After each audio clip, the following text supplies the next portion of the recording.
x au carré. C'est la bonne réponse. Fais pas cette tête. T'as cherché la réponse, avoue-le. Quoi? Non. Denis, je t'ai vu taper sur ton clavier et tes yeux sont passés de ta feuille à ton écran. Tu peux pas être un père normal et abandonner le rôle du flic. On peut pas dissocier les deux et tu n'as pas encore nié. Si j'ai regardé, c'est seulement pour voir si j'avais bon. J'ai peut-être maté parce que je connaissais pas la réponse. J'en ai rien à faire. Moi, je l'ai eu, mon diplôme. C'est pour toi que tu dois apprendre tout ça. Ça va me servir à quoi? À rien. Tu t'en serviras pas une seule fois. Tu dois avoir de bons résultats en maths. Tu dois faire des études pour décrocher un travail sympa. Je veux pas te voir habiter chez moi quand t'auras 30 ans. Ni devoir me demander de l'argent que tu me rembourseras jamais. Ça ferait de toi un parasite.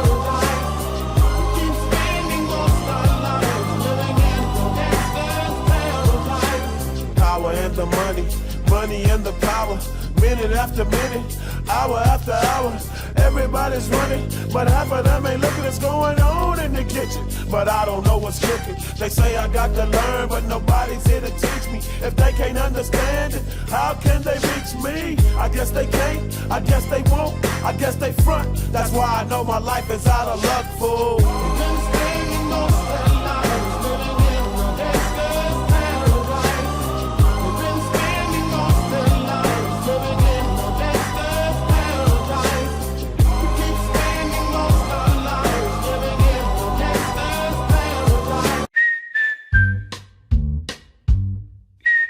Il y a une question, j'ai longuement hésité, mais en fait c'est un peu croustillant.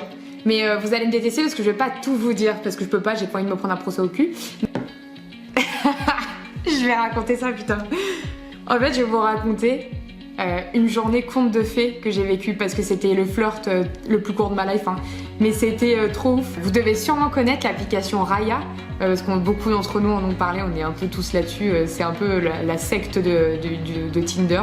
C'est un Tinder secté où t'es accepté suivant le nombre de followers que t'as sur Instagram, c'est un peu n'importe quoi. Bref. Et j'avais matché avec cet acteur américain pas mal connu, qui a joué dans plein de comédies romantiques et tout, dont on est tous fans.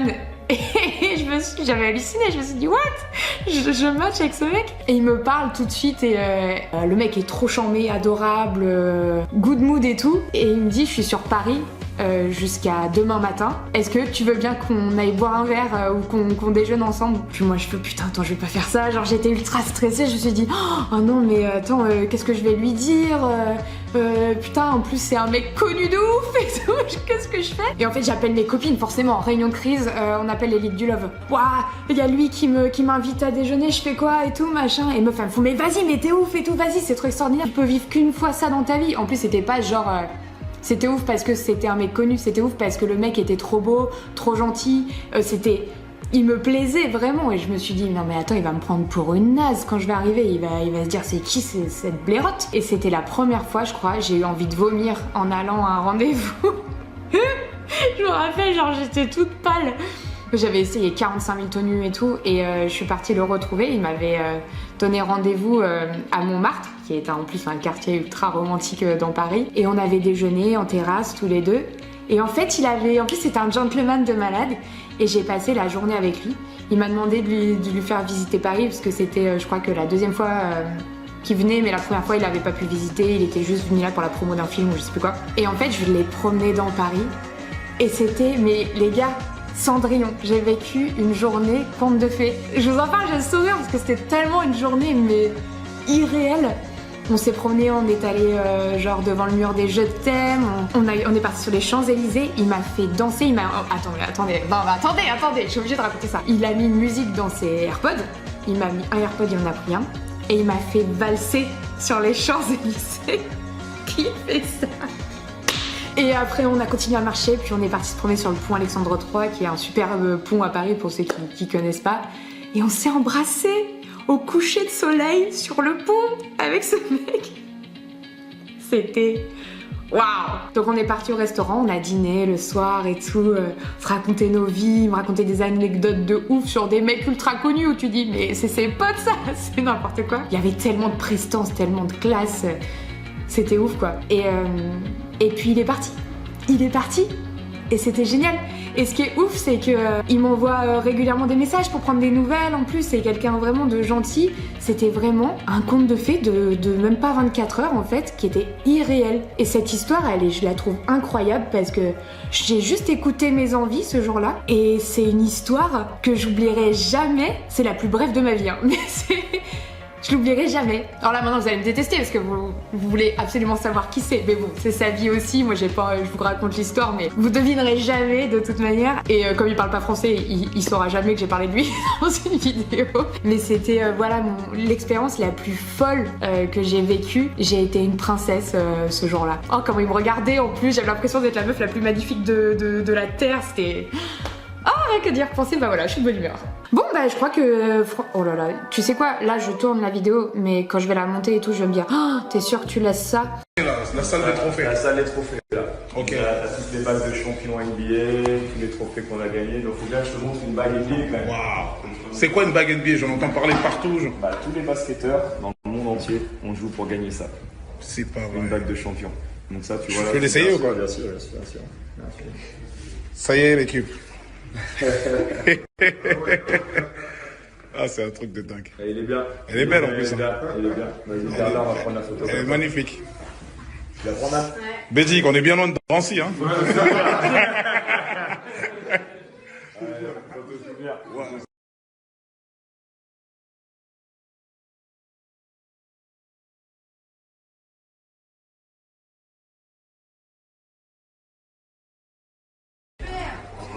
Ouais, en direct avec Nasprod. Merci d'avoir booké tout ça, Nasser, d'ailleurs. Merci. Hein. Bon, on y est. Waouh. Bonjour. Là, c'est le début de la piscine et puis après il y a tout derrière. On va monter tout là-haut là, comme ça tu pourras bien voir. Waouh. Mais c'est quoi? C'est le Disneyland, parc Astérix, Neverland. MJ. Ouh. En direct avec Tony P, The Legend. Ouais. Bang, bang. Incroyable. On a fait. Il y a des toboggans partout, tu vois. C'est un parc quoi, tu vois. C'est un parc. C'est exactement C'est ça. un vrai parc. C'est exactement ça. Et donc après quand on met la musique, on met le stage là-bas, tu vois. Ouais. Un vrai concert. Ah ouais, avec la petite tente et tout. Ah bah, mais sûr. c'est un festoche. Tu peux lancer ton festival une fois par an, c'est quand même. ça, c'est ça. C'est ça. Hey, E-Jack! E-Jack!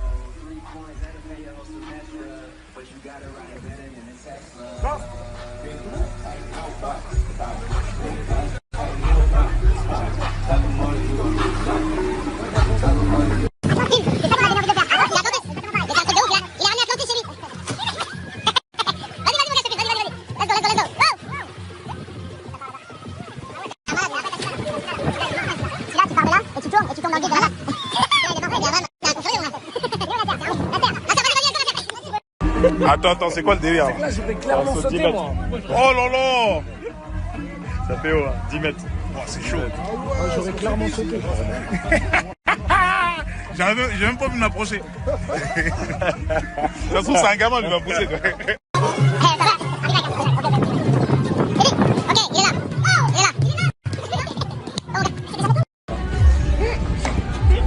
On est là ou pas? Ah, les gars, ça fait plaisir. Hein. Putain, Thierry, quoi. Thierry Henry, bordel. Non. Attention.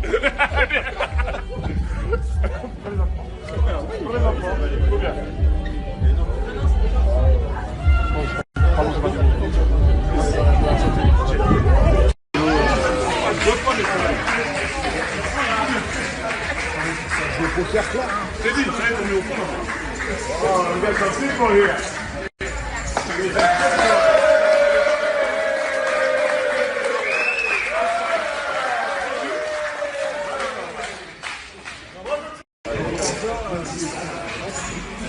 double down with a 13. What you have? 3? You got a 10, so you gotta double down on that, man. Gotta teach you the game, man. Teach you the game, bro.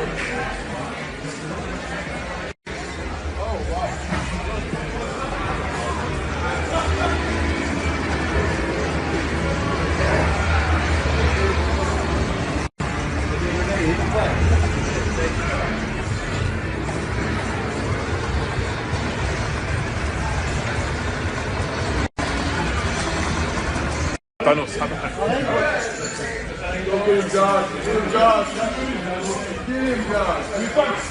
Voilà. Tu donnes le gant à Teddy, c'est pareil. Je te jure. Mais Teddy, en vérité, il peut être... Teddy, ça serait bien que Teddy se fige ici, comme ça. Est-ce qu'il peut rester... Teddy, est-ce que tu peux te figer à côté, Kamas? S'il te plaît. Est-ce que tu peux rester là, juste à côté? Voilà, bouge pas, bouge pas. Mais ça se trouve, c'est lui qui a fait la doublure. C'est Thanos, mais je te jure, c'est Thanos. C'est lui. C'était... Seulement, j'ai été très étonnée de voir que 3 jours avant mon départ à mon premier stage, j'ai reçu un appel d'un des responsables de l'équipe de France, sachant que cette personne ne m'avait pas contactée depuis ma défaite au championnat d'Europe, soit 5 semaines avant. Donc presque 1 mois et demi sans nouvelles. Mais bon, j'imagine que vous savez comment ça se passe. Le haut niveau, c'est tu performes, tu es le roi du monde, et puis le jour où ça fonctionne moins, bah, on te jette à la poubelle comme un mouchoir, quoi. Et donc, il m'annonce qu'ils m'interdisent formellement de participer à ces stages et donc de décoller pour l'étranger. Pourquoi? Tout simplement car, et je cite, « Si tu y vas, les politiques vont nous tomber dessus. » Et c'est là que tout a vraiment commencé. Pour moi, c'était sûr, je participerais à ces stages. Il n'y avait aucune raison sportive pour que je ne participe pas. Je leur ai bien dit que j'entendais bien qu'il y avait des enjeux politiques à leur choix. Mais en fait, ça me regarde absolument pas. La politique n'a rien à faire dans le sport. Mes intérêts qui sont purement sportifs passeront toujours avant les intérêts politiques qu'ils défendent. Et c'est là que les menaces ont commencé. Je vous le dis vraiment très peinée, vraiment très peinée, parce que ça m'a fait beaucoup de mal, ça m'a fait vraiment mal au cœur cette situation, et même d'en parler, ça me touche encore beaucoup. Ils m'ont fait du chantage, ils m'ont menacé de tout me prendre, de stopper mes aides fédérales, de rompre mes contrats financiers, et même, enfin je sais pas si vous vous rendez compte, ils m'ont même menacé de me radier de l'équipe de France. Ça a été vraiment très violent, et vous pouvez vraiment pas vous imaginer la pression psychologique qu'ils ont exercée sur moi durant ces quelques semaines. C'était vraiment épuisant et vraiment violent. J'ai passé 4 jours sans dormir, j'ai passé 4 jours sans réussir vraiment à manger. Je pensais qu'à ça en fait, il n'y avait que ça dans la tête. Voilà, c'était dur. Et aujourd'hui, ce qui est sûr et certain, et je veux le partager avec vous pour inciter un maximum de jeunes à faire la même chose, c'est que je ne cède et que je ne céderai jamais aux menaces. Aujourd'hui, personne ne me tient, et personne ne me tiendra jamais, que ce soit par l'argent, par une place en équipe de France, par une médaille ou n'importe quoi d'autre. Il faut être complètement fou en fait pour penser qu'on peut tenir comme ça une personne enchaînée à... Parce qu'en fait, si je cède à ces menaces, à ce chantage, qu'est-ce que ça veut dire? À chaque fois qu'ils attendront quelque chose de moi, ils me menaceront alors? En fait, j'appelle tout simplement ça de l'abus de pouvoir. Ce qui suit, je vais essayer de vous en parler le plus détaché possible, tout simplement parce que ça me touche énormément et que jamais j'aurais cru entendre ces mots-là venant de ces personnes-là, et que ça m'a vraiment profondément touchée. Et aujourd'hui, ça me touche encore énormément. Donc le 28 juin dernier, le jour de mon anniversaire, je suis en rendez-vous en visioconférence avec les responsables de l'équipe de France. Lors de cet entretien, ils ont compris que je ne céderais pas aux menaces et ont commencé à me dire des choses vraiment très dures et je trouve très injustes. Ils m'ont d'abord attaqué en disant que j'étais pas une championne, qu'ils l'avaient vu lors de la dernière Coupe du Monde, lors de ma dernière défaite en Coupe du Monde que j'avais rien d'une championne, au contraire. Enfin, c'est vraiment dur, surtout venant de personnes que je respecte et que j'aime beaucoup. Franchement, c'est très touchant, sachant que je considère avoir fait beaucoup, avoir réussi beaucoup de choses. Forcément, on peut toujours faire mieux, toujours faire plus. J'aurais pu aller au jeu, mais je pense pas que le fait que j'aille pas au jeu, ça change le fait que je sois une championne ou non. Ils m'ont également dit une chose, en tout cas pour moi c'est la pire, parce que je l'ai déjà entendu auparavant et je trouve ça tellement horrible de dire ça. Voilà, en fait ils ont dit que mes titres, donc soit mes 3 titres de championne du monde, mon titre de championne d'Europe ou mes 14 titres de championne de France ne valaient absolument rien. Que c'était des titres que j'avais acquis chez les jeunes, non chez les seniors, et que pour eux, ils ne valaient rien. Que si encore j'avais fait championne du monde chez les seniors, peut-être que j'aurais eu un peu plus de poids. Mais que comme ça n'était pas le cas, je n'avais aucune valeur à leurs yeux, et ils m'ont dit « Aujourd'hui, tu es personne ». Mais moi, j'ai juste une chose à dire. Mais depuis quand ces personnes sont assez légitimes pour donner de la valeur ou non à des titres qui ne sont pas les leurs? Et en fait, ça c'est quelque chose mais qui me révolte tellement. Même si j'avais pas eu tous ces titres et que j'avais un titre de championne départementale ou même pas de titre du tout, j'estime que j'aurais le droit d'être écoutée et d'être traitée sur un même pied d'égalité que la totalité des autres athlètes. Et comme je vous le disais, ça me révolte tellement d'entendre ce genre de propos. Depuis quand c'est les titres qui font la valeur des gens? Mais le plus grave dans tout ça, c'est que ce genre de choses, ça arrive tout le temps. Et c'est même arrivé avec d'autres athlètes. Mais malheureusement, et ça a été le cas pour moi également de multiples fois, on est totalement aveuglé par la gagne, par la réussite, par les médailles. On se concentre sur ce que nous voulons avoir, plutôt que sur ce que nous sommes ou sur ce que nous voulons être. Et ça, c'est trop grave. Parce que la vraie question qu'il faut se poser, c'est qui je veux être vraiment? Et la réponse pour moi, elle est très simple. Parce que je sais qui je veux être et je sais qui je ne veux pas être. Et je sais ce que je peux tolérer, je sais ce que je ne peux pas tolérer.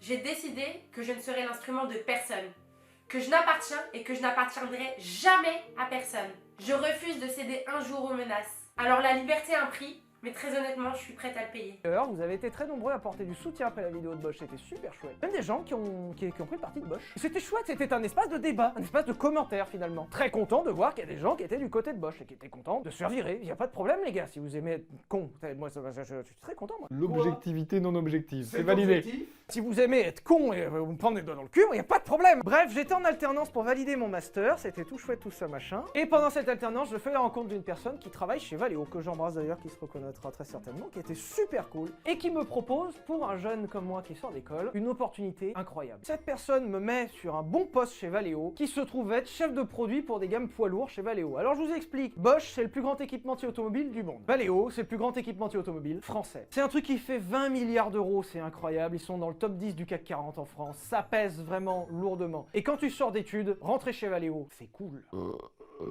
En plus de ça, c'est vraiment spécialisé dans l'automobile, ils ont des belles compétences par exemple sur l'embrayage, c'est des références mondiales dans le game de l'embrayage. Quand t'aimes les bagnoles, c'est une belle opportunité. Et en plus de ça, c'était vraiment inespéré pour quelqu'un comme moi qui avait aucun réseau, j'avais pas de piston, j'avais rien. Et sur une rencontre fortuite au travail, je trouve le moyen d'avoir quelqu'un qui travaille chez Valeo et qui est intéressé par mon profil. Vous m'intéressez. Tout se présente super bien, on me propose un CDD bien payé, 36 000 € brut par an, c'est-à-dire 3 000 € brut par mois, soit 2200 € net. Et là on part vraiment d'un truc où mes parents sont au SMIC, n'ont jamais approché un 2200 € net par mois. Me dire mon premier job touchait plus que mes parents, c'était ouf. En plus de ça, alors bon, je suis désolé d'avoir grandi à Saint-Etienne, quand tu touches 2200 € net à Saint-Etienne par mois, tu vis bien. Tu mets pas le chauffage chez toi, tu fais des économies de ouf, je mangeais qu'au plus toute l'année, en 2 ans, mais je suis multimillionnaire, y a pas de problème. Sauf que j'avais pas prévu un seul truc dans l'équation, le job n'était pas à Saint-Etienne, le job était à Paris. J'étais jamais sorti de Saint-Etienne, enfin si, le plus loin où j'étais allé, c'était Lyon. Et moi, naïf comme je suis, je me dis attends, Lyon avec mon salaire en alternance où je touchais 1300 € par mois, ce qui était déjà très bien en alternance, 3000 €,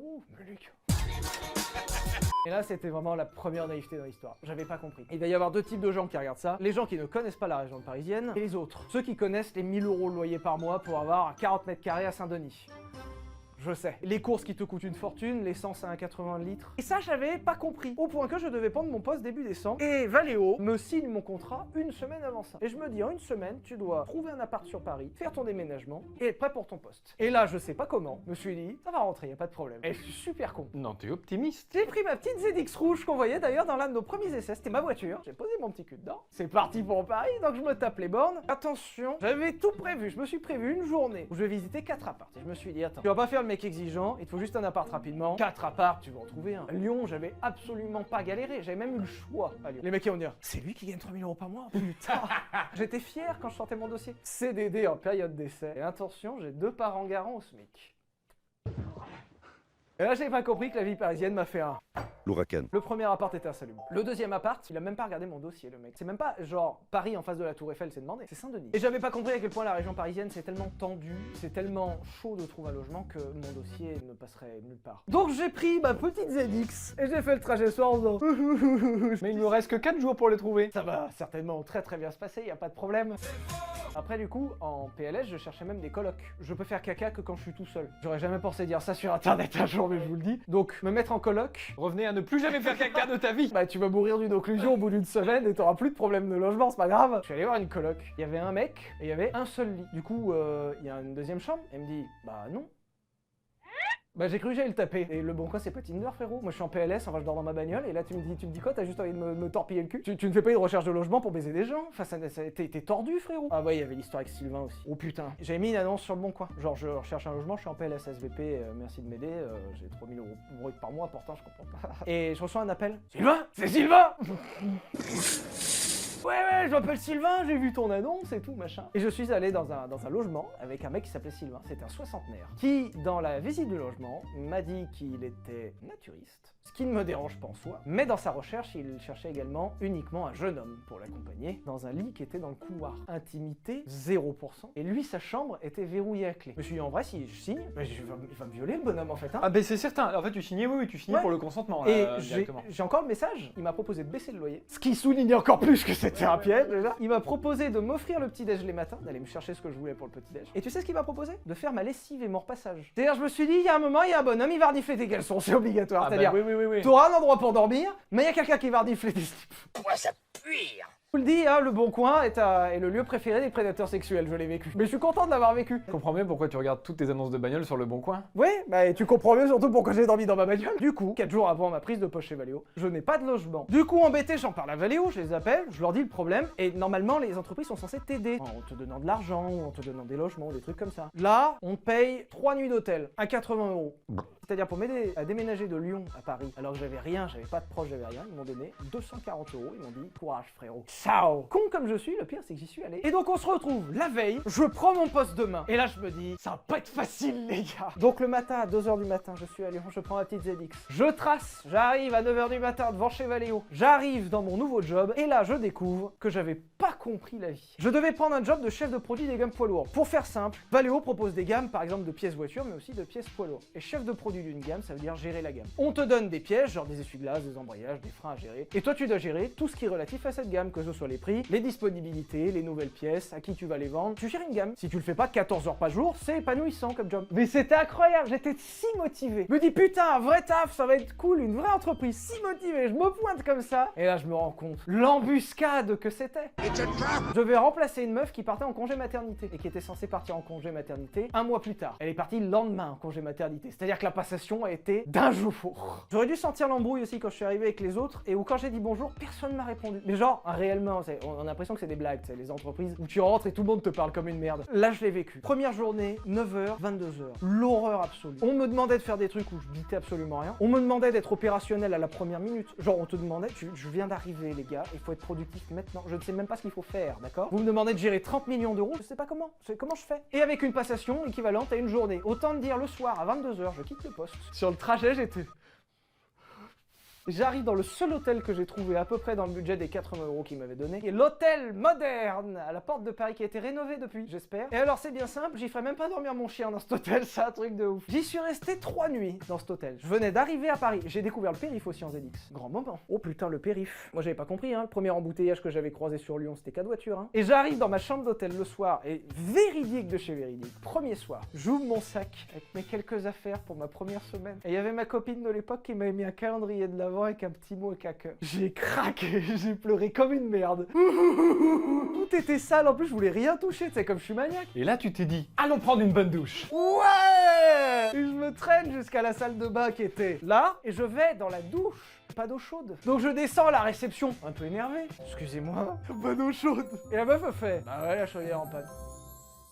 Enfin, je suis rentré dans la chambre, j'ai pleuré toute la nuit. Et en fait, j'avais pas compris à quel point ces entreprises sont violentes. Alors, certains là vont commencer à se dire, ouais, bah c'est normal, c'est un travail, au début c'est compliqué, mais non. Il y a des entreprises comme ça où le but est de broyer les gens. Ils fonctionnent toujours en flux tendu pour faire en sorte que les gens soient toujours au maximum, avec toujours la menace de te dégager. Le concept à l'intérieur de la boîte, c'était que chaque personne devait avoir le travail de 2 personnes. Alors c'est super chouette, hein, peut-être qu'ils font plein d'économies sur les gens. Le problème, c'est que tu pètes un câble ultra vite. Sur un CV, quand tu arrivais à mettre ta ligne, j'ai travaillé chez Valeo genre pendant 3 ans, ça avait une valeur folle. Genre si t'arrives à tenir 3 ans au rythme de Valeo, c'est que t'es solide. Et c'est en ça que sur un CV, c'était ultra important de rester. Par contre, forcément, c'est des systèmes qui laissent sur le bord de la route énormément de gens. Et il y a un turnover, c'est-à-dire un renouvellement de la masse salariale qui est ultra courant. Véritablement, une personne sur 2 chaque année part et rentre. C'est incroyable. Genre, tu te fais pote avec une personne, tu dis l'année prochaine, il y a une chance sur 2 qui soit plus là. Ce qui est pas normal, et c'est en ça que j'ai compris pourquoi l'ambiance à l'intérieur était si toxique. La plupart des gens avec qui tu vas parler seront pas l'année prochaine. Pourquoi tenter de faire la connaissance avec 200 stagiaires, 200 personnes, 200 CDD, où tu sais très bien qu'il y a une chance sur 2 qui soit pas l'année prochaine au bout d'un moment? Je peux comprendre que les gens en aient ras-le-bol. Et en plus de ça, si tu passes trop de temps à parler avec les autres, il y a moyen que ce soit toi qui sautes. Waouh, la super ambiance. J'ai fini par le comprendre, et le pire, c'est ça qui m'a fait de la peine, j'ai fini par être pareil, qu'au bout d'1 an dans une boîte comme ça, tu deviens totalement insensible à la misère des autres. J'ai vu des gens pleurer sur leur bureau, parce qu'au bout de 12 heures de boulot, ils sont au bout du rouleau, et t'en as rien à foutre. Je m'en fous. Parce que t'as le même boulot qu'eux à sortir, et qu'il faut que tu charbonnes, et que tu sais que t'as Michel dans son bureau qui te surveille, qui a qu'une envie, c'est de dégager des gens. D'ailleurs, ils ont pris une très bonne mesure pour éviter que les gens se jettent de la terrasse du 5e. Et quelle était cette mesure? Ils ont fermé la terrasse du 5e. Parfait, c'est ce que j'aurais fait, c'est pragmatique. Comment ça, les gens jettent de la terrasse? Fermez la terrasse, vous êtes super cons! La première nuit, j'ai pas eu d'eau chaude, qui est pénible, mais si t'es un peu courageux, t'y arrives. La deuxième nuit, j'ai pas eu d'eau froide. Alors tu te dis, pas d'eau froide, ça va. Tu t'es déjà douché avec des braises de barbecue? Quand il y a pas d'eau froide, ça sort à 70 degrés du tuyau. C'est-à-dire que tu meurs, tout simplement. Donc il y avait la technique, je posais une serviette au fond de la baignoire, je laissais couler l'eau en faisant... Je laissais refroidir la serviette, je me tamponnais comme ça légèrement histoire de pas trop puer la mort le lendemain. Forcément, comment ça s'est terminé le soir? Le soir, je sortais et tout, moi je connaissais pas Saint-Denis. C'est animé Saint-Denis, mais c'est pas grave, les gens ils te mangent pas. Mais quand tu connais pas, et que le seul truc que t'as vu c'est ta daronne qui regarde TF1 tous les soirs qui font il y a des fusillades à Saint-Denis, hein. Il y a un avion qui s'est craché à Saint-Denis. Là, 380. Sur Saint-Denis! 3e nuit, la chaudière était réparée. Il n'y avait pas d'électricité, je vous jure que c'est vrai. Sauf que mon réveil, c'était mon téléphone. C'est-à-dire que j'ai branché mon téléphone et j'ai dit en vrai, s'il sonne pas demain matin, je suis dans la merde. Bah, t'auras juste eu 4 jours de boulot, quoi. Heureusement, l'électricité est revenue en pleine nuit. Tu sais comment je le sais? Parce que ça s'est allumé? Oui, toutes les lumières étaient allumées. Et en pleine nuit, ça fait WOW! J'ai cru que c'était le GIGN qui venait me chercher. WOW!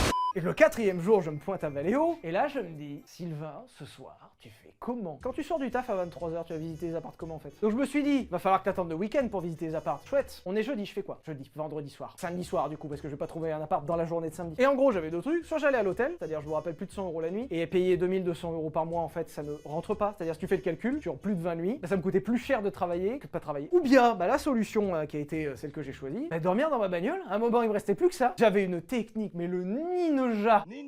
Quand tu viens d'entrer dans une boîte, faut faire tes preuves. Et si possible, si tu peux ne pas dire à tes collègues, moi j'ai dormi dans ma caisse, ça dans le parking, oh bah c'était super, j'ai passé une bonne nuit. Et par dignité, un minimum, tu veux pas le dire aux gens, même si en vrai c'est pas grave, je suis sûr peut-être qu'ils m'auraient aidé finalement. Pas tes patrons, en tout cas.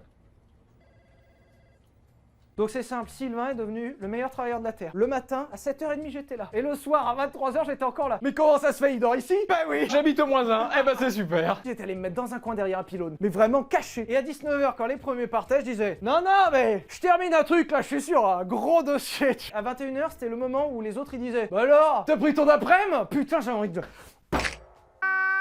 Oh, okay. Et on arrive à 23h, où quand tout le monde était parti, je prenais ma petite serviette qui était la même pendant 1 semaine et demie, mon petit brosse à dents et tout. Et j'avais une chance incroyable, et c'est en ça que je me plains pas. Au rez-de-chaussée, il y avait quand même des sanitaires, c'est-à-dire il y avait de quoi se doucher, de quoi se brosser les dents. Donc dans mon malheur, quand même, j'avais l'accès à l'eau, j'avais accès à de la bouffe et accès à de l'électricité. Donc franchement, certes, j'ai dormi dans ma bagnole, mais presque luxe. C'est ça où l'hôtel moderne, me faire torpiller le cul. Hein. C'est Sylvain. Et je me levais, j'arrive au bureau, 8h du matin, Sylvain était là, et je me disais, Sylvain, qu'est-ce qu'il est motivé, 8h du matin quand même, incroyable. Et ça a duré comme ça 2 semaines. Et au bout d'un moment, j'ai de la chance, j'arrive à trouver un appart, et là, ma situation se stabilise. Je commence à mieux comprendre mon job, j'ai un endroit où dormir, ce qui est plutôt chouette quand même, on va pas se mentir. Et je fais comme ça, 1 an, ça se passe. Mon chef a commencé à me détester. Et je voulais... Et c'est là où, attention, j'ai rencontré finalement le plus gros enculé de ma vie. Parce que, je sais pas vous, alors moi je le fais. Je me suis fait un classement dans ma tête des pires enculés que j'ai rencontrés dans ma vie. Parce que ça existe en fait quand tu commences à avoir un poil d'âge. Mais quand t'arrives vers 30 ans, tu commences à voir les gens les plus cool dans ta vie. Et les plus gros enculés dans ma vie. Et il se trouve que mon chef direct était le plus gros enculé que j'ai jamais rencontré dans ma vie. Pourtant, on est en YouTube Game Auto, hein, des enculés on en connaît. Hein. C'était un niveau, j'ai jamais vu ça. Le mec était juste malfaisant. Vous allez comprendre, c'est le genre de mec qui donne des ordres à tout le monde mais qui lui ne fait rien. Alors qu'il est censé être chef et qu'il est payé 3 fois, 4 fois mon salaire quand même, calmons-nous. C'est le genre de mec qui portait ses cols de polo relevés. On a appris par la suite que le mec faisait des travaux dans sa maison. Et du coup, le mec, on le voyait sortir de son bureau, il faisait « Comment ça? Il y a péril dans la demeure, la boîte va couler, j'arrive tout de suite. Écoutez, je dois partir, les clients ont besoin de moi. » Et en plus, ce connard, il avait sa petite mallette où on pensait que c'était genre pour partir en voyage d'affaires. Il y avait ses fringues pour faire de la peinture chez lui. Tu prends tes week-ends, tu fais comme tout le monde, ou tu prends des congés, ça sert à ça. Bah ou si tu gagnes 1000 balles par mois, tu payes des peintres. Et le mec, du coup, au bout d'un moment, ça s'était ébruité. Et quand il sortait, il faisait son théâtre, il faisait « Je dois sauver l'entreprise !» Et du coup, on est tous en patience, il fait... Ouais, ça marche, y a pas... Bonne peinture, ciao ciao. Du coup, t'arrives à un moment où forcément le mec est détestable, surtout open space, personne pouvait l'encadrer parce que c'était un connard fini. Je sais pas, alors on est parti d'un accord tacite, où moins on se parlait, mieux c'était. Parle pas, je te parle pas, tu me parles pas. Mais ça n'a pas duré, ça, les enfants. Le drame. Arrive la fin de mon CDD d'1 an et se pose la question, est-ce que je continue ou pas dans l'entreprise? Ils avaient besoin de quelqu'un sur la gamme poids lourd, parce que déjà ça brassait 30 millions d'euros, donc c'est mieux d'avoir quelqu'un quand même qui gère le truc. Et surtout, ils avaient personne d'autre, parce que le père Lévy c'était le seul qui avait un peu de connaissances dans le monde des poids lourds. Et arrive le moment où le responsable RH me dit, Sylvain, ton chef est pas content de toi, visiblement t'es pas content de lui, mais on a besoin de toi, donc on te proposera peut-être un truc. On te tient au courant, ciao. Mais c'était de l'oral, il y avait rien d'écrit, donc moi, bah, je fais quoi? Donc j'attends, fin du contrat, et à un moment miracle, Valéo me rappelle. Il me convoque dans le bureau du responsable RH. Du coup, le responsable RH me renvoie un mail, il me dit « Désolé de pas t'avoir contacté plus tôt, on te propose un poste, la fiche de poste elle est celle-ci. Tu continues ton poste où t'étais, tu passes de CDD en CDI, et tu passes de 36 000 euros bruts par an à 39 000 euros bruts par an. » Et on arrive le fameux jour, et j'étais censé rencontrer le responsable RH, qui était bien là, mais il était accompagné de l'autre gros enculé. Je passe la porte du bureau, je vois mon chef assis dans un coin. Et il me dit « Bah Sylvain, assieds-toi, tout ça. » Le mec était pas censé être là, pourquoi il est là? Sylvain, on a envie de te garder, bon, voilà, on a besoin de quelqu'un. Voici donc la proposition que je t'ai faite. Tu sais, celle que je t'ai envoyée il y a quelques jours. Elle a 39. Sauf que sur la page, c'est pas marqué 39, sur la page, c'est marqué 37,5. Et je me dis, c'est bizarre ça quand même. Racontons-nous tous à un truc. Il existe en fait un truc dans la loi française qui s'appelle la prime de précarité. Si à la fin d'un CDD, on ne te propose pas la continuation d'un poste en CDI ou un poste équivalent, l'entreprise te doit 10% de ce qu'ils t'ont versé pendant toute la période du CDD. En l'occurrence, j'avais touché 30 000 euros jusqu'à là, donc il me devait 3 000 balles. Alors Sylvain, écoute, tu as remarqué qu'on a mis du temps pour revenir vers toi. Donc, on te doit la prime de précarité de 3 000 euros. Mais on devait aussi t'augmenter de 3 000 euros. Bah nous, ça nous va pas. No God! Parce que soit on te donne la prime de précarité, soit on t'augmente. Sauf que qu'est-ce qu'ils ont pas compris? C'est que la prime de précarité, c'est pas au choix, hein. C'est pas McDo, c'est pas un dessert, hein. La prime de précarité, c'est une obligation légale. Tu ne peux pas négocier une prime de précarité. Mais c'est comme si tu négociais la TVA. Genre, tu te pointes à la caisse, tu dis 20% de TVA, 10. Enfin, ils ont un service RH qui est incroyable. Il devait avoir 10 personnes au service RH. Vous êtes pas foutu d'envoyer un papier à temps. C'est pas comme si je l'avais pas rappelé. Vous êtes en tort, vous me devez une prime de précarité, point barre. Et là, il m'explique que non, ça va pas se passer comme ça. Il me dit, on devait t'augmenter de 3 000, mais on te doit également 3 000. Donc, ce qu'on va faire, c'est qu'on t'augmente que de 37,5. Et puis, bah, toi, comme on te donne 3 000 de prime de précarité, bah, tu gagnes un peu. Ou alors, tu nous rends la prime de précarité. Et on te met à 39. Ça peut paraître nul de se dire, ça va, c'est 1 500 euros par an. Déjà, c'est chiant, 1 500 euros par an. Je vous rappelle que c'est une voiture d'occasion qui roule. Et deuxièmement, surtout, il y a d'autres choses à prendre en compte. Tes augmentations ne partiront pas sur une base de 39, mais sur une base de 37,5. Ton chômage, ta retraite part sur une base qui sont plus faibles. Résultat, signer moins, c'est juste se faire baiser sur toute la ligne. Et je rappelle au passage que 1. J'ai dormi dans ma bagnole pour votre job. Ça pourrait être apprécié de me lâcher 1 500 euros euros. On est en train de parler de 1500 balles pour une entreprise qui fait 20 milliards d'euros. Est-ce nécessaire de négocier 1500 euros sur le dos d'un jeune qui a juste envie de bosser? Surtout quand en face de toi, tu as un RRH et un directeur marketing qui doivent toucher chacun 10 000 euros net par mois, qui essaient de gratter 1500 euros sur ton dos. Ça déjà, c'est chaud, hein. Mais c'est pas le pire. Le Pierrot Chabrier commence à me connaître. Quand tu me forces à faire un truc, je vais faire l'inverse. Pour faire chier. Juste pour te voir saler devant moi. Et ce qui se passe, c'est que je les vois faire avec Laurent Brouille là. Vous m'avez promis 39 et en plus j'ai un écrit. Et là ils commencent à comprendre que je vais pas dire oui. Je devais pas accepter dans ces termes. C'était soit ça, soit rien. Et là ils sont passés au plan B. Et le plan B c'était tout simple. J'ai commencé à parler et ils se sont mis à rigoler. Les deux gars en face de moi. Le vrai rire de théâtre. Bah surtout qu'il est expert, directeur marketing. Je reparle. Les mecs m'écoutent pas, rigolent. Je fais qu'est-ce qu'il y a de si drôle? Et là incroyable, ils m'ont fait une Pierre Chabrier. Ils se sont mis dans le dossier de leur chaise. Et ils m'ont dit Sylvain, t'as pas compris. J'avais juste pas le choix. Il s'est passé une heure réelle, où l'objectif c'était de me démolir. L'objectif c'était de me saper le moral suffisamment pour que je réfléchisse plus et que je signe. Ils avaient besoin de moi, non pas par mes compétences incroyables ou par ma sympathie incroyable, ils avaient juste besoin de moi parce que s'il y avait personne sur cette gamme, ils allaient perdre de l'argent. Donc il fallait absolument qu'il y ait quelqu'un pour gérer cette gamme-là. Aussi parce qu'il fallait le justifier aux actionnaires. Et c'est passé une heure, c'est-à-dire qu'on allait dans les sous-sols du tabassage en fait moral. Et on est descendu doucement. Un directeur marketing en face de moi qui me dit Sylvain, ça fait 10 mois je te supporte plus, je peux pas t'encadrer, t'es nul, t'as un diplôme qui est en carton, ton travail c'est de la merde, ce que tu sais pas c'est que les autres, mais ils parlent tellement dans ton dos, t'es ultra pas apprécié dans l'open space, les autres te détestent. Je rappelle qu'un directeur est censé motiver ses équipes, et puis de la part d'un mec en plus qui avait son col de chemise comme ça quoi. Et puis ça a descendu encore plus. T'es incompétent, t'es immature, on te propose juste un poste parce qu'on a besoin de quelqu'un, mais si on pouvait avoir quelqu'un d'autre là demain, mais évidemment qu'on te prendrait. Et à un moment j'ai arrêté de me battre. En fait c'est trop dur quand t'es deux contre un sur des gens qui ont juste pour objectif de te tabasser les genoux, donc je me suis mis dans ma chaise, et j'ai attendu. T'as que ça à faire quand tu peux pas parler. Ah, je suis immature, je suis nul, je suis tout ça, je sens mauvais, j'ai une mauvaise haleine, mauvais choix en plus à la cantine. Je regardais ma montre, qu'est-ce que ça énervait quand je regardais je faisais des... comme ça, ça les énervait. Et il y a un moment où le directeur marketing, je sais pas, pensait que j'allais réagir. Et ça l'a énervé plus que moi, en fait. C'est-à-dire, il a pété un câble. Et il est parti.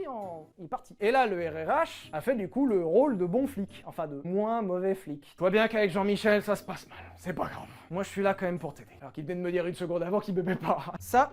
c'est notre offre, et non négociable. Tu signes maintenant ou tu es persona non grata chez Valeo. Pour ceux qui n'ont pas compris, persona non grata, c'est-à-dire blacklisté, c'est-à-dire mort, c'est-à-dire t'es cuit. Et le mec fait une pause, c'est véridique, il fait une pause et me dit « Moi Jean-Michel, on va faire notre maximum pour te griller dans la profession. » Et là, Sylvain, il a fait... Jusqu'à là, je faisais le malin. Je regardais ma montre et tout, j'essayais de taunter un peu. Là, j'avoue, je me suis chié dessus. J'ai pas pleuré, même si j'en avais un peu envie. Le mec me tend le stylo. Si tu passes la porte de ce bureau sans signer, tu es blacklisté de chez nous. Est-ce que c'est bien clair? Et là, je me suis dit, il me faut une pirouette. Et attention, la pirouette, salto arrière. Hop, Huracan. Je sais pas comment ça m'est venu un éclair de génie. Il m'avait répété plusieurs fois que j'étais immature. Et j'ai dit, vous êtes en train de me demander de signer un truc sur le champ en me reprochant d'être immature. Faudrait que je prenne le temps quand même d'y réfléchir à votre offre, non? Et je l'ai mouché là, hein, parce que là, du coup, il m'a dit, il est 15h. Si ce soir à 18h, j'ai pas une réponse positive par mail, tu sais ce qu'on fait. La porte. Donc je prends les petites affaires, je rentre chez moi, une envie de chier. Quand ça va pas, moi, enfin, toi aussi un peu. Oui, tout à fait. Mais toi, t'as le dos qui bloque avant. Moi, c'est dos qui bloque avant, puis ensuite caca spray. Moi, c'est caca spray. Je passe la porte du bâtiment. Je pleure. Pendant mon taf, j'avais rencontré la personne qui finalement deviendra mon chef chez Bosch et qui du coup, lui, était l'un des meilleurs gars que j'ai rencontré dans ma vie. Et je prends mon téléphone, culot, j'appelle un mec de chez Bosch, la concurrence. Je lui explique le truc. Ils viennent de me faire un coup de pute, je sais pas à tout hasard si vous avez un taf. Il me dit bah moi j'ai travaillé à 15 ans chez Valeo. Et il y a 15 ans c'était déjà comme ça. Et bah je ferai le maximum pour t'aider. Et j'ai repleuré. Et le pire c'est qu'il a tenu parole et a fait le maximum pour m'aider. Mais ça je le savais pas. Donc du coup, bah comme j'avais aucune assurance, est-ce que je continue avec le risque de me faire griller dans la profession? Ou est-ce que je vais voir si l'herbe est mieux ailleurs et s'il mentait? Et je fais mon choix. J'essaye de gagner du temps par mail, donc du coup je lui balance un truc du genre étant dans l'attente de réponse de la part d'entreprises tierces, me vois dans l'impossibilité de vous rendre une réponse ferme et définitive ce jour. J'avais essayé de gagner du temps, je me suis dit on sait jamais, tu sais. Et en réponse je l'ai, et le pire c'est comme ils sont super malins, ils m'ont fait des écrits de ça. Conformément à ce qui a été précisé tout à l'heure au cours de nos échanges, cette offre était valable jusqu'à aujourd'hui. Valeo est un groupe suffisamment important pour se permettre de ne pas être soumis aux décisions d'autres entreprises. Désolé que les messages que nous avons pris le temps de bien détailler avec Jean-Michel n'aient pas été compris. Les enculés. Et alors, le pompon, le toupet, messieurs, dames. Il ne me reste plus qu'à te souhaiter que les autres entreprises soient aussi correctes que nous avons pu l'être. Le caviar de ce mec. Fils de pute catégorie, poids lourd, maximum. Alors là, les gars, mais bravo. Le capitalisme, il ne tient pas simplement par la peur, par le chantage à l'emploi, par le fait qu'il prend en otage la production. Il nous tient aussi par des affects positifs. Par une réelle adhésion à des valeurs. Donc on est tous dans le même bateau. On essaie tous de faire avancer les choses. Tout ça, c'est une idéologie positive qui vise à supprimer du conflit. Quand vous réunissez des gens dans une ville, des associations autour d'une table pour faire du développement local, c'est terminé. Vous ne pouvez plus nommer ce qui ne va pas. Il y a ce discours très méritocratique qui est de plus en plus présent et ce mythe du self-made man, des success stories de certaines entreprises. La question de notre aliénation est tout à fait importante à côté de celle de notre exploitation, et c'est totalement articulé bien sûr. Et nous sommes beaucoup plus que nous ne le pensons formatés par l'idéologie dominante. Et aussi un certain nombre de personnes qu'on voit dans la presse, dans le classement Challenge et Fortune qui paraît chaque année, qui se présentent sous les traits d'entrepreneurs qui ont fait leur fortune à la force du poignet. Alors comment expliquer cette disjonction ? Il y a plusieurs manières je pense, de l'éclairer. Donc toute cette idéologie positive qui vient en particulier des États-Unis, mais bon, c'est encore une autre question, avec la question du développement personnel, cette idéologie insupportable, avec la question de la psychologie positive, tout ça, c'est une offensive idéologique des années 80. Et ça va marcher. Quand vous pouvez dire que vous travaillez 60 heures par semaine dans l'entreprise familiale, et donc vous oubliez que cette entreprise, de fait, elle existait avant, et qu'en fait, la majorité de votre patrimoine, c'est ce capital que vous faites fructifier parce que vous avez fait carrière dedans, etc. etc. Donc ça produit un premier... je pense que c'est une première source d'aveuglement, et ça permet très bien de se présenter sous les traits de l'entrepreneur. La méthodologie de projet, ça vient des États-Unis pour arrêter de faire du conflit, pour se mettre tous ensemble autour de résultats à atteindre, des choses comme ça. Tous ces machins-là, tout ça, c'est un environnement idéologique qui va fonctionner et qui va faire disparaître et la lutte des classes, et la question du conflit, et la question des classes. Donc on se retrouve avec quoi ? La démocratie, c'est de se parler. Il n'y a plus de rapport de force, il y a du dialogue social. Un patron et un ouvrier, ils peuvent discuter. Il se trouve qu'il y en a un qui a le pouvoir et l'autre qui est exploité, mais en fait, il ne faut plus dire les choses comme ça.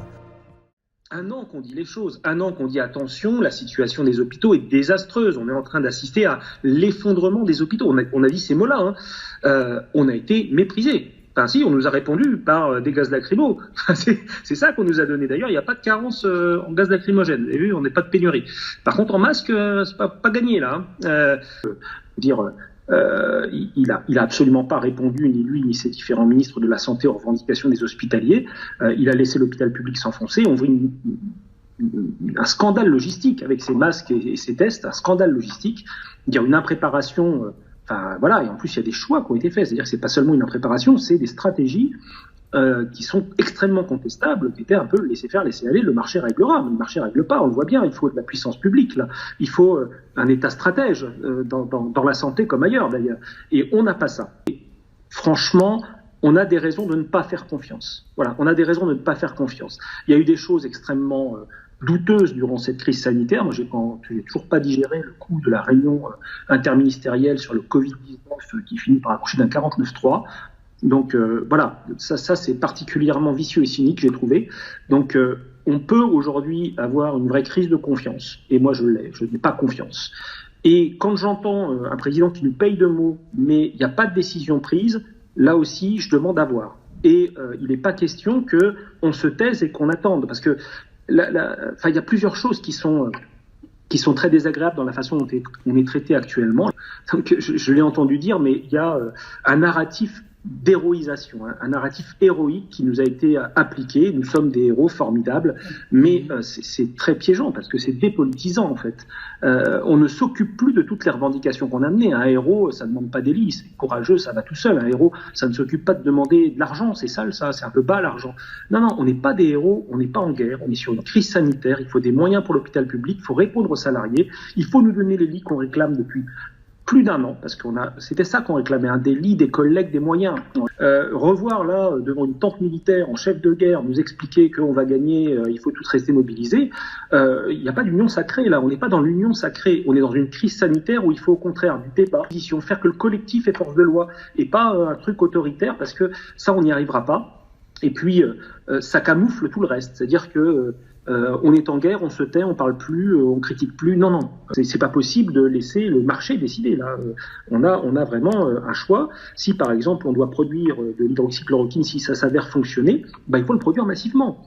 Et là, pour l'instant, il nous reste une usine en France qui produit de l'hydroxychloroquine et qui est en passe d'être fermée. Donc là, c'est pareil, l'État doit intervenir. Enfin, on doit là mobiliser vraiment un État stratège, un État économique qui doit nous mettre des moyens au service de cette crise sanitaire pour la combattre et pour gagner. Voilà. On n'est pas sur une situation de guerre. C'est pas ça. Là, depuis la loi Bachelot, qu'on confiait le pouvoir aux administrations hospitalières en le retirant aux soignants, c'était la logique de Sarkozy, il faut un patron à l'hôpital, on voit où ça nous a mené, quoi. Ça nous a mené au fait que le soin n'est plus prioritaire. Parce que là, on est quand même sur des logiques qui sont des logiques à chaque fois de pénurie, de restriction. On ferme des lits ici parce qu'il faut faire des économies, parce qu'il y a un plan de retour à l'équilibre, parce que, on n'est plus guidé du tout par les besoins de santé publique, par les besoins de soins des populations. On est guidé par des impératifs uniquement financiers qui sont, faut réduire le coût de la santé. Quand même, ces gens nous ont appliqué une politique, là, ils tentent de faire oublier ça avec l'union sacrée, tout le monde est beau, tout le monde est gentil. Non, tout le monde n'est pas beau, tout le monde n'est pas gentil, je suis désolé. On nous a appliqué une politique terrible de régression pour l'hôpital public. Alors c'est pas que ce gouvernement, ça fait 20 ans que ça dure, mais celui-là, il a particulièrement contribué. On ne maintient pas cette pression. Les belles promesses n'engagent que ceux qui les croient. Et moi, je ne le crois pas, le président Macron. Il y avait des dividendes records qui allaient être versés maintenant, c'est les dividendes de 2019. Les richesses qui ont été créées, et les gens qui, là, vont les récupérer sans eux avoir rien. Mais attends, qu'est-ce que c'est que ce boulot, là? Mais c'est quoi, ça? Mais qu'est-ce que c'est que ça? Mesma, on te demande pas ton avis. Tu vas me refaire ça tout de suite. Qui me refait ça tout de suite? Ça, c'est normal, ça? Les faire de même. Alors si je regarde pas, ça part chez le client comme ça? Offrez-moi un accormat, je n'en veux pas. Des marges brutes à 10%, je n'en veux pas. Bord à bord les coutures, bord à bord ici. Allez, ça y est, c'est parti en dessous. Allez, mets-le en dessous. Allez, ça continue de dormir là, dépêchez-vous, dépêchez-vous, dépêchez-vous. Donnez-moi un idopnat, j'en ferai quoi? D'habitude, je suis con, je suis nul, je suis une bonne à rien, l'inspecteur est aussi con que moi, c'est pas vrai? Vous voyez, je vais vous montrer, moi je prends des cachets à cause de lui. Regardez s'il vous plaît, je prends des cachets pour les airs à cause de lui.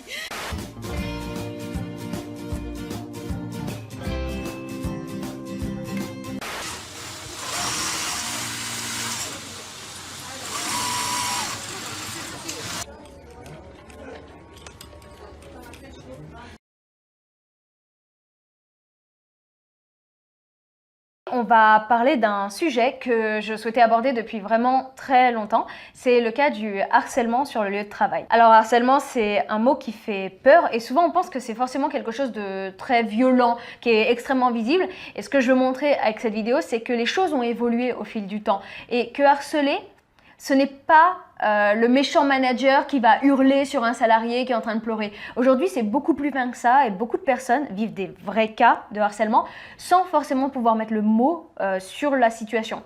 Et surtout dans le tertiaire où c'est beaucoup plus silencieux, l'asservissement se fait discrètement. C'est un peu comme un virus qui va s'infiltrer et qu'on va pas voir venir. Et pour ça, je vais l'illustrer donc avec des images qui viennent d'une émission qui s'appelle Striptease, qui est sur le cas de l'usine Marie-Flo, qui avait connu une grève à cause du harcèlement qui était exercé par le directeur sur ses salariés. Et à partir de ça, je vais vous montrer comment ces mêmes procédés qui sont extrêmement violents, vous allez voir les images, on les retrouve dans les métiers de bureau, mais ils vont être beaucoup plus fins, ils sont rendus quasiment invisibles alors qu'ils ont les mêmes conséquences. Ils provoquent exactement le même ressenti pour celui qui le vit.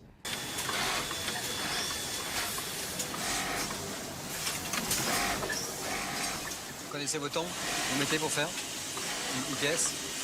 94, 109, 101, 105, 104. Combien vous en faites à l'heure? Entre 25 et 27. Et vous me trouvez 46 dans l'heure. Eh bien, si je prends 60 divisé par 1,29...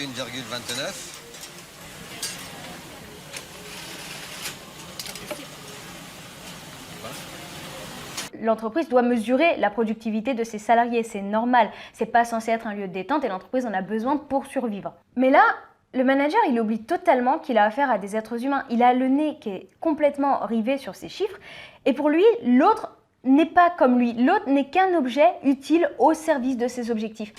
8 pièces et 12 pièces. Combien on gagne avec ça? Alors écoutez, ou vous me rentabilisez ça, ou je peux vous garantir que ça va tomber, le courrier. Ça, c'est pas normal, ça. Hein, alors vous vous débrouillez avec votre personnel pour qu'on travaille un peu plus. Le langage, il devient un outil qui va permettre d'instaurer un certain degré d'autorité, une supériorité pour intimider. Les mots vont devenir des armes et même des compliments, il faut s'en méfier, ils sont dangereux parce qu'à un moment, il va utiliser les qualités d'une salariée pour lui mettre encore plus la pression. Moi, je vois que vous travaillez avec, la couture est bien, et les autres se font engueuler. Je sais pas ce qui se passe. Alors continuez de couper vite et bien. Non. Attendez, vous allez travailler vite et bien sur ce que vous faites. Allez-y. Une couture courte, vite et bien. Le manager, il va lui dire qu'elle fait quelque chose de bien pour mieux la maltraiter derrière, en la forçant à surperformer. Ça rappelle un peu la technique du chaud-froid qu'on va utiliser avec le métal, par exemple. Tu vas chauffer très fort un métal et puis tu vas le refroidir immédiatement derrière. Et le métal, il va se briser parce qu'il n'a pas pu supporter le différentiel de température qui s'est fait aussi rapidement. Alors, sur le plan psychologique, on peut faire exactement la même chose. Dans le milieu industriel, on a surtout affaire à des méthodes qui sont très grossières. Elles sont visibles à des kilomètres. Et dans le milieu artistique aussi, c'est pareil. Le harcèlement, il est presque assumé, il n'est pas masqué.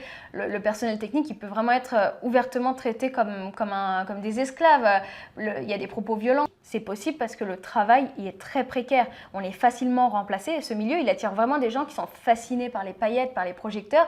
Des gens qui vont accepter plus facilement ce type de comportement en échange d'un boulot dans un milieu qu'ils vont considérer comme le milieu de rêve pour eux. On va y considérer le harcèlement presque comme normal, on va même le pardonner si ça vient d'un artiste talentueux. Le talent pardonnerait toutes les saloperies. Et les gens n'ont pas les moyens en plus pour entamer une procédure à l'encontre de ces personnes parce qu'elles ont une influence plus grande, elles ont un pouvoir de nuisance plus grand et souvent elles ont plus d'argent. Donc se lancer là-dedans, c'est se retrouver blacklisté et mis à l'écart pendant une longue période avant que justice soit faite. Si on travaille en bureau, on pourrait ne pas se sentir concerné par ça quand tu vois ces images, parce que les techniques pour presser les salariés, de cette façon-là, aussi grossière, aussi insultante, on les retrouve que très rarement en bureau. Et en fait, c'est une erreur de croire que ça n'arrive que dans les milieux industriels, dans le milieu tertiaire, c'est encore plus fréquent qu'ailleurs, mais ça prend juste une forme différente. Et les conséquences, par contre, elles, le ressenti final est exactement le même. Il y a exactement la même violence psychologique dans le tertiaire, elle est juste moins visible. En fait, elle est bien packagée, parce que dans le milieu des bureaux, les salariés, ils n'hésitent pas à aller au prud'homme. Donc, les techniques qui vont être utilisées pour extraire le jus des salariés sont beaucoup plus fines. Dans le tertiaire, on se couvre un peu avec les mots. Ils savent jusqu'où ils peuvent aller, ils savent mesurer la violence. Donc les moyens de pression ne se manifestent pas ouvertement. C'est un processus qui est beaucoup plus long, donc on met beaucoup plus de temps avant de se rendre compte qu'il y a un problème. L'entreprise, en fait, elle va créer un cadre de pensée, une communication qui vise à ce que l'employé croit que son entreprise, elle est merveilleuse. Et donc, s'il y a un problème, le problème ne peut venir que de lui. Tout est fait pour que l'employé croit que le problème vient de lui et qu'il fasse en sorte qu'il ne remonte jamais à la véritable cause. Pour la même chose, il y a toujours cette phase de séduction avec des séminaires d'intégration qui vont nous mettre en condition d'acceptation. Et lorsqu'on parle du séminaire d'intégration, tu penses tout de suite au team building, au fait que tu vas resserrer des liens avec tes collègues, c'est quelque chose de positif. Mais en fait, en réalité, c'est quelque chose de beaucoup plus pervers, je pense.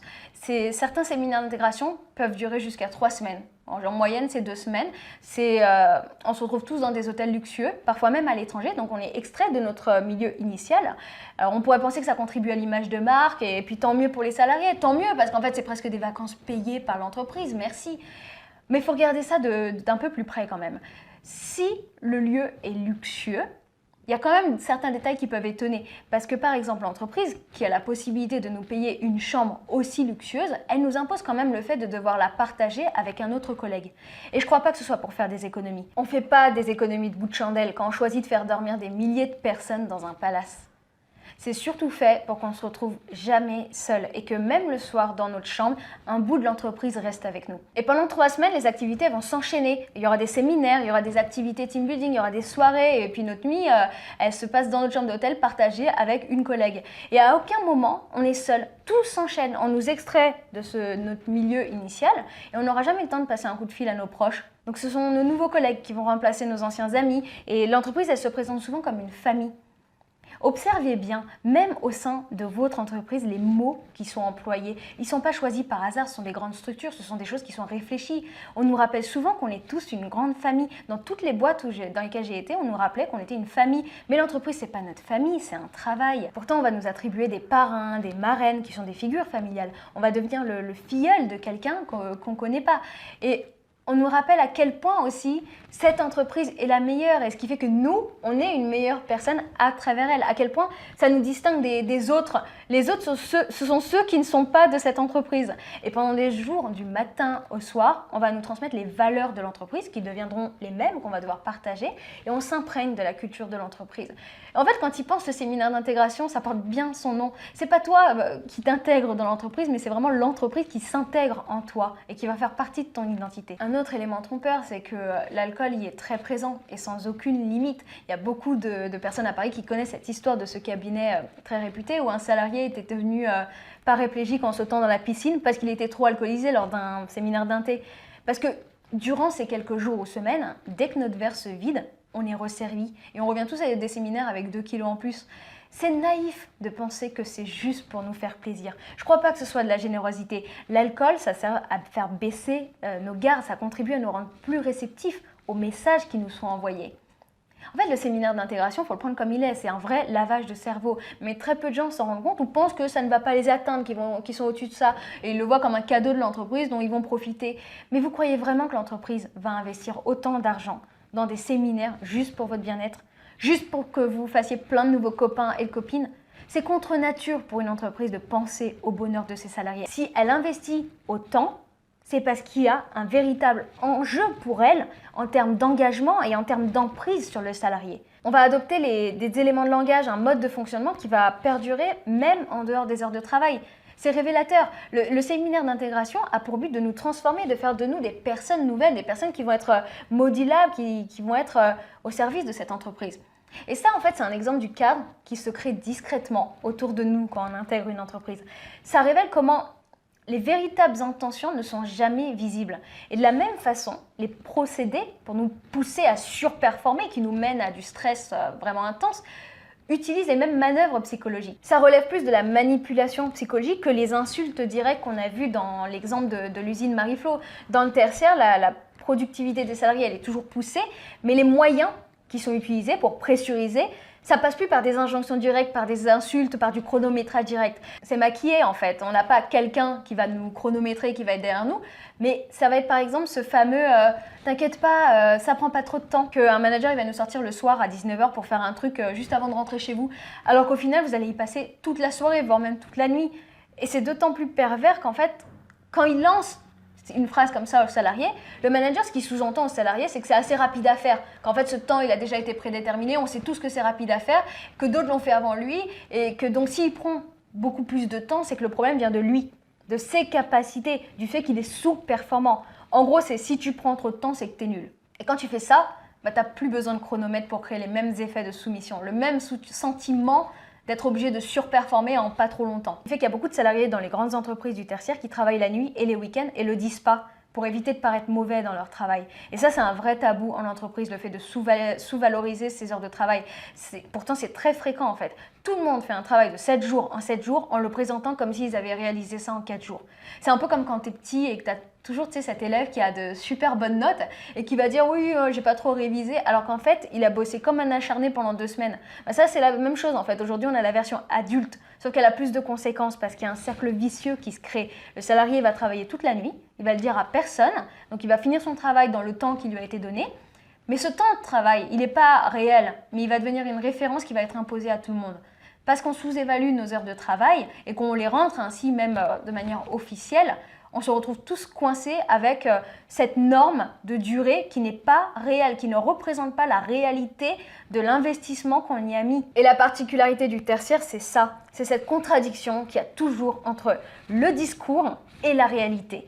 Autant en usine, ils leur gueulent dessus, mais il n'essaye pas de leur faire croire que c'est pour leur bien et qu'elle devrait le remercier pour ça.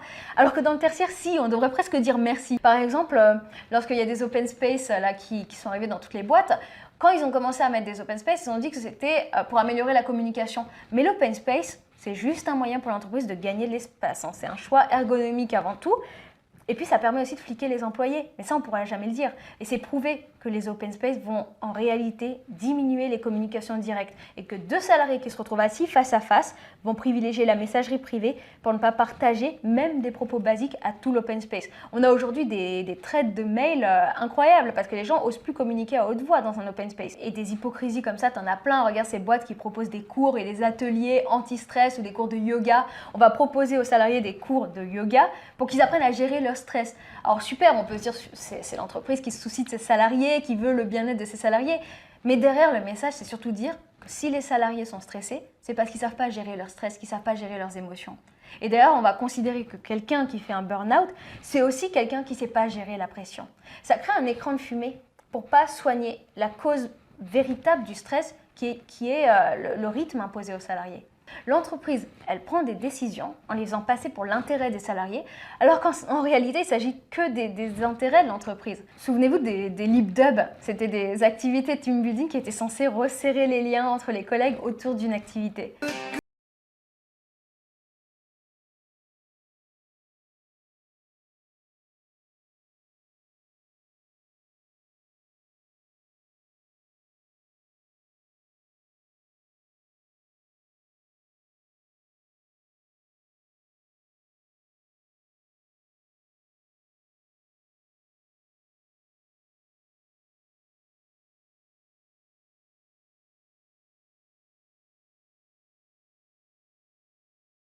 Dictature de bonheur pour masquer l'absence de bonheur véritable au sein de l'entreprise.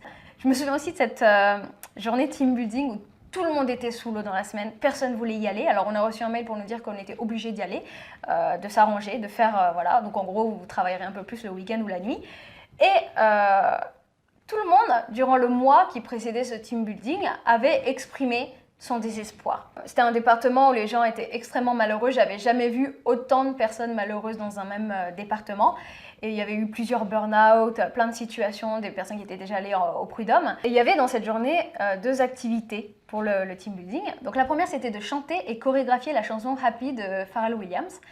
Et la seconde, c'était du yoga de bureau pour détendre nos muscles du cou en 3 minutes quand on a une surcharge de travail. Et tu vois, c'est ce cadre qui continue de se créer autour de toi. Et c'est ce cadre qui va permettre à une nouvelle forme de harcèlement d'exister, qu'on trouve vraiment dans le secteur tertiaire, qui est le propre secteur tertiaire. Ça va être un harcèlement quasi invisible. La majorité des travaux sur le harcèlement ou le burn-out, ils vont traiter le sujet comme si c'était ce méchant manager ignoble, sans cœur, qui donne beaucoup trop de travail à un gentil salarié qui voudrait rentrer chez lui pas trop tard. Et je trouve que ça fait vraiment passer le salarié pour un fainéant ou quelqu'un qui n'a pas de résistance, qui ne sait pas gérer son stress et qui a peu d'ambition, qui ne veut pas travailler. Et c'est pour ça qu'il y a tant de gens qui travaillent et qui souffrent sur leur lieu de travail, mais ils n'arrivent pas à l'expliquer autrement que par la surcharge de travail. Parce que cette surcharge de travail, c'est la partie visible qui conduit au burn-out. Mais le burn-out, le vrai, c'est la conséquence d'un procédé qui est beaucoup plus fin que ça, qui est beaucoup plus fin que juste quelqu'un qui ne supporte pas la surcharge du travail. Il n'y a pas de méchants ou de gentils. Dans les bureaux, dans les grands groupes, ses propres grands groupes et aux grandes structures, on a rarement des insultes du directeur de l'usine de Marie-Flo. Mais ce qui est le plus fréquent, ce sont justement ces méthodes indirectes, ces méthodes voilées, cette violence qui va être subtile et qui est à l'image de tout ce cadre que je vous ai présenté qui se crée autour du salarié. C'est une violence qui porte un masque de bienveillance en fait. C'est ce qui rend ce type de harcèlement vraiment très difficile à prouver parce que c'est le cumul qui va créer le harcèlement. En surface, on voit rien, c'est caché par ce masque de bienveillance et ça va être plein de petites perversions quotidiennes, presque anodines, qui ne semblent pas importantes quand tu les prends séparément. Mais c'est le tout qui va créer chez le salarié ce sentiment qu'il n'est pas à la hauteur, qu'il n'est pas assez rapide, qu'il doit faire plus, mieux, bien et tout le temps. Et au bout d'un moment, les salariés, ils pètent les plombs. Dans l'industrie comme dans le tertiaire, lorsque ça arrive, systématiquement, on fait passer le salarié pour fou. On va dire qu'il est difficile ou qu'elle est hystérique. On considérera que le problème il vient du caractère de la personne ou de sa personnalité, mais jamais de la situation qu'elle subit, parce que cette situation est très difficile à décortiquer et à présenter. Il y a seulement des collègues qui suivent l'affaire au jour le jour qui peuvent réaliser et constater une situation de harcèlement. Chaque élément sorti de son contexte va sembler dérisoire, tu peux lui faire dire n'importe quoi, et c'est pour ça qu'on ne comprend pas quand le salarié pète les plombs. Alors le burn-out, ça se manifeste pas toujours par des cris et des larmes comme c'est présenté, c'est surtout une altération de la personnalité. C'est pas forcément de passer de la joie à la colère. Moi je me souviens de cette consultante senior qui était une personne hyper travailleuse, elle avait fait vraiment de belles études, elle a travaillé que dans des grands groupes, et elle avait clairement vécu du harcèlement avec une partenaire qui était connue pour ça d'ailleurs, et toute la ligne hiérarchique souffrait. Sauf que cette consultante, elle n'a jamais eu de montée de colère ou de crise, mais sa personnalité sérieuse, travailleuse, ambitieuse, elle s'est retrouvée altérée. Elle était devenue une sorte de gigantesque blague, c'était devenu le clown du département, elle était totalement relâchée, détachée, c'était une touriste qui visitait les locaux, alors qu'à la base, c'était quelqu'un qui était ambitieuse. C'était un potentiel pour l'entreprise, mais elle n'est pas passée par la colère ou la tristesse, c'est juste sa personnalité qui s'est altérée, elle avait des comportements qu'elle n'aurait jamais pu imaginer avoir un an auparavant. C'était un mécanisme de défense. Tu as un virus qui s'infiltre en toi et ton esprit, il l'expulse à sa manière. Et chaque personne est différente, donc chaque personne va l'expulser à sa manière. Il y en a certains qui vont créer par exemple des addictions, ils vont faire des choses régulièrement, qu'ils savent qu'ils ne sont pas bénéfiques sur le long terme, mais ils vont le faire quand même parce que pour se récompenser, pour compenser la souffrance au travail. Ça va être des drogues, l'alcool, la malbouffe, des achats excessifs, même se vautrer devant la télé-réalité parce que tu veux te soulager de ta journée de travail. Alors quand ça arrive une fois, c'est pas grave, quand ça arrive quelques fois, ok, mais tout ce qui crée un plaisir immédiat pour compenser la journée de souffrance et qui devient fréquent, quand c'est excessif, quand c'est une routine quotidienne, c'est qu'il y a un problème. Moi j'avais des collègues comme ça qui achetaient des biens de consommation mais de luxe, des sacs de luxe, elles avaient des sacs Chanel, Louis Vuitton, Yves Saint Laurent. Et elles se ruinaient là-dedans tout le temps, c'était des achats compulsifs, mais parce qu'elles avaient besoin de dépenser. Elles achetaient des places d'opéra à 300 balles, et elles se retrouvaient même à découvert, mais parce qu'elles se considéraient qu'elles souffraient tellement qu'elles méritaient ces achats-là. C'était leur manière, en fait, ces dépenses excessives qui leur portaient préjudice sur le long terme, c'était leur manière de vivre leur pression. L'entreprise, elle se débarrasse de ses profils en général. Donc dans l'usine Marie-Flo et dans la majorité des milieux, on a affaire à des licenciements abusifs. Les salariés subissent ça, ils ne vont pas aller jusqu'au prud'homme. Ce qui n'est pas le cas des cadres qui, eux, vont systématiquement faire appel à un avocat en cas de licenciement abusif. Donc dans le tertiaire, on licencie très peu. Mais on va opter pour des solutions comme mettre au placard et de pousser à la démission. Donc on vire plus, mais on pousse à la démission. Et il y a un outil fabuleux pour ça qui est l'évaluation. Donc on a des évaluations qui sont hebdomadaires, mensuelles ou annuelles selon les boîtes. Moi, c'était quasi mensuel. Et les évaluations, comme ça paraît positif. On fait une autocritique de notre travail, on explique ce qu'on a bien fait, ce qu'on aurait pu faire mieux. On l'envoie à la hiérarchie qui nous fait un retour. Et ça nous permet de nous améliorer. Parce que c'est vrai, on apprend de ses erreurs, on repense notre travail. C'est bien, non? Alors ça, c'est ce que nous raconte le système. Mais ça va tellement loin dans le détournement de ce principe, qui est à la base vrai, que c'est devenu malsain. Les évaluations, c'est devenu un outil de pression. Et le processus d'évaluation lui-même, quand on le réfléchit, il met lui-même le salarié en position de faiblesse vis-à-vis de son supérieur. Le salarié parle d'abord, il fait d'abord son autocritique. Et on sait que dans toute négociation, celui qui parle le premier, il perd l'avantage. Et ce qui arrive dans les entreprises du tertiaire, c'est que les salariés se retrouvent à faire des aveux indirects, par exemple qu'ils doivent améliorer leur communication ou faire preuve de plus de rigueur, alors qu'ils étaient sous l'eau en permanence, ils ont travaillé tardivement tous les jours dans un contexte client qui était peut-être difficile, et que n'importe quel humain dans ce contexte verra sa rigueur et la qualité de sa communication diminuer. Donc ce qui était à la base pour le salarié un outil pour l'aider à s'améliorer, en fait dans la réalité, c'est au mieux une formalité administrative, au pire tu donnes le bâton pour te faire battre. Et il y a des personnes qui peuvent travailler toute l'année, qui vont sacrifier leur vie perso, qui vont travailler des nuits, des week-ends et qui vont se faire démolir leur avancement, leur carrière à cause d'une évaluation d'une semaine. Et quand on voit ça, on se dit mais comment c'est possible? Comment ça peut arriver? Comment on peut laisser ça arriver? Il y a tellement de gens qui souffrent au travail. Et en même temps, on sait qu'on ne peut pas attendre d'une entreprise qu'elle s'en soucie. Ça va à l'encontre de ses intérêts financiers et de sa survie même. Ce genre de situation, ça arrive aussi parce qu'on y contribue, parce qu'il y a du consentement, on est complice. Bon, alors là, je vais voir mes informatrices pour qu'elles me donnent ce qui se passe dans la chaîne. Ça, ce sont des petits mots que mes les agents de renseignement me donnent pour savoir où seront les problèmes dans la journée. Chez Mariflo, le manager, il va se créer des alliés, des gens qui va convertir à sa perversité, qui va réussir à convaincre que c'est presque normal de s'en prendre à ces salariés-là. Et en fait, chez certains salariés, la boîte a une emprise telle qu'on ne mesure pas à quel point le procédé est malsain. On le dit vite, il faut... Saléa, c'est une apprentie. Hein. Je sais ça, Voilà, ouais. mais il faut, je lui dis... Oui, d'accord, bien sûr, oui, il faut. Surtout qu'elle peut. Hein. Ouais. Ici, il nous faut des gens intelligents. Vous avez vu le ménage que j'ai fait? Tous ceux qui n'étaient pas intelligents, hop, on les a virés. Tu peux même penser que t'es le loser qui critique les méthodes qui mènent au succès.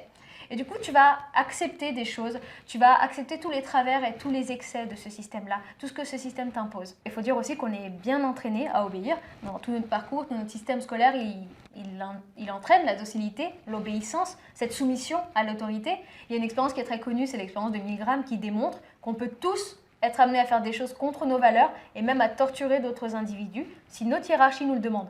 C'est une expérience de psychologie sociale qui est très connue, dans laquelle on demandait à des personnes qui souhaitaient participer à l'expérience d'exécuter des actions. Et dans l'expérience, tu avais un complice du laboratoire qui allait être torturé par des chocs électriques à chaque fois que le participant donnait une mauvaise réponse. Et les chocs étaient en fait faux, hein, c'était fictif, et celui qui était torturé, c'était un comédien. Mais l'idée derrière cette expérience, c'était de voir comment réagissent les participants lorsqu'ils voient qu'ils infligent une torture à quelqu'un, qu'on leur demande de le faire, que c'est dans les règles du jeu, et de voir jusqu'à quel point ces personnes étaient capables d'aller et de voir en filigrane leur soumission à l'autorité par rapport à l'instructeur qui se tenait juste à côté d'eux. Et la conclusion de cette expérience, c'est que dans un contexte donné, avec une autorité qui est en présence, avec des règles, les personnes acceptent de réaliser des tâches qui vont participer à un processus de destruction de d'autres personnes. Et il y a une autre expérience comme ça aussi qui démontre qu'on a tous un petit bourreau qui sommeille en nous. C'est l'étude de Stanford de 1971. Ça s'est passé dans une fausse prison. Ils ont fait une simulation taille réelle, toujours une expérience sociale. Donc ils ont donné à des étudiants un rôle de gardien et à d'autres un rôle de prisonnier. Donc tout était anonyme, le visage était masqué, les gardiens ne connaissaient pas le nom des prisonniers et inversement, ils avaient des matricules, les prisonniers. Et au bout de quelques jours, les gardiens, ils s'étaient transformés en des tortionnaires. Ils humiliaient les détenus, ils leur pissaient dessus des trucs incroyables, ils les torturaient. Et en fait, ce qui expliquait ça, c'est que l'enfermement, l'anonymat et la déshumanisation permettaient toutes les violences. Lorsque l'autre est déshumanisé, qui semble loin, qu'il n'est pas comme nous, qu'on ne le connaît pas, qu'il est anonyme, ça crée les pires comportements. Le harceleur, il n'a même pas conscience du harcèlement qu'il exerce. Il peut même se sentir victime, c'est ça qui est dingue. Il y a un effet domino. Le patron, il fait redescendre la pression sur les 4 sup, qui eux aussi vont faire redescendre ça. Et en fait, c'est une victime qui en crée une autre par un effet de ruissellement. C'est le fouetté qui devient fouetteur. Le coupable, il subit des pressions, mais en plus, il se sent victime de la situation. C'est double victime. Parce que pour lui, il ne va pas réussir à atteindre ses objectifs parce qu'il est mal tombé avec son équipe. Il se sent victime de la situation. Pour lui, il est obligé de faire pression pour que l'usine survive et que tout le monde puisse garder son travail. Si la cadence diminue, l'usine ferme et elle va être délocalisée et tout le monde perd son job. Eh bien, nous, on va continuer de travailler comme ça. On a une série de pantalons. Il y a du travail à faire pour nous. Et puis, si elles veulent rester 6 mois dehors, elles resteront 6 mois dehors. Et puis là, elles ont les grands manteaux. Dans 6 mois, elles auront les maillots de bain. Et puis, elles se débrouilleront dehors. Bon, eh bien, on va quand même travailler, leur montrer qu'on est courageux, nous. Et qu'on compte pas sur la mendicité pour vivre. Ruchet d'émission, Ruchet d'émission. Des mères de famille, nous avons le droit d'être respectés. Je veux pas devoir habiter chez moi quand t'auras 30 ans, ni devoir me demander de l'argent que tu me rembourseras jamais. Ça ferait de toi un parasite. C'est parce que je l'aime qu'il a du sens et pas l'inverse. Bref, le non-sens, pour essayer de mieux comprendre cette idée de sens, arrive quand on tombe dans une spirale sans fin, dans un mouvement sans fin de réussite pour la réussite, d'argent pour l'argent, de travail pour le travail, et qu'on est sur une boucle comme un hamster et dans sa roue, si vous voulez. Et ça veut dire quoi philosophiquement? Ça veut dire qu'on fait du moyen une fin. Dès qu'on fait du moyen une fin, on tombe dans le non-sens.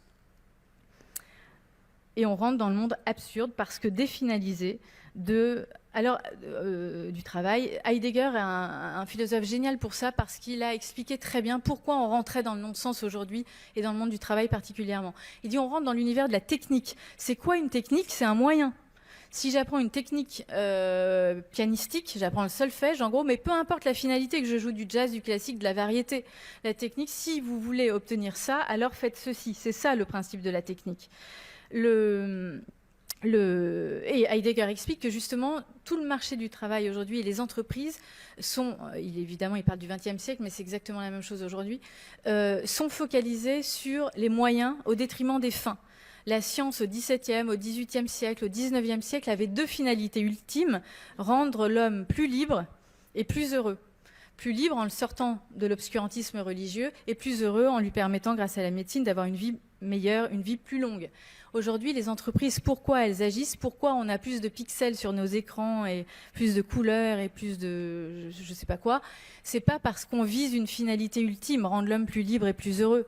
C'est parce qu'il y a une concurrence généralisée et que si une entreprise n'innove pas, elle meurt. C'est darwinien. Donc il faut innover, pour rester, pour survivre. Mais encore une fois, c'est pas une finalité humaniste qui guide certaines entreprises. Il y a des secteurs qui sont à part. Je pense à la santé, là c'est différent. Mais je pense à l'univers technologique, technique, on s'avère dénué de sens, ça ne veut pas dire inutile, mais au sens où on a perdu les finalités ultimes de l'homme. Donc on rentre dans un mouvement pour un mouvement, on innove pour innover, on travaille pour travailler, et du coup, il n'y a plus d'objectif extérieur, supérieur au travail lui-même, d'où ce sentiment de non-sens parfois. La perte de sens, encore une fois, c'est la disparition des fins au profit des moyens. Et c'est pas simplement de la philo que je veux dire là et vous faire une référence à Heidegger, on s'en fiche complètement, mais simplement je voudrais souligner le fait que c'est très grave de perdre de vue la finalité des choses et le sens des choses. Au pire, on tombe dans le non-sens. Non, au mieux, on tombe dans le non-sens. Au pire, on peut même tomber dans l'industrialisation de la mort, c'est ce qui s'est passé. Si vous regardez une vidéo, un extrait du procès Eichmann à Jérusalem, il explique ses actes, cet officier d'Hitler, en disant « j'avais perdu de vue la finalité de ce que j'entreprenais ». Ça peut être une ruse procédurale pour répondre aux avocats, mais peu importe, l'idée est forte, je trouve, c'est que il y a une logique dangereuse du mouvement pour le mouvement, de l'extension pour l'extension, et perdre de vue la finalité des choses peut mener au pire. Ne pas voir ce qu'on fait et être juste dans sa bulle parcellaire de travail peut conduire au pire. C'est ce que Hannah Arendt théorise dans Eichmann à Jérusalem notamment.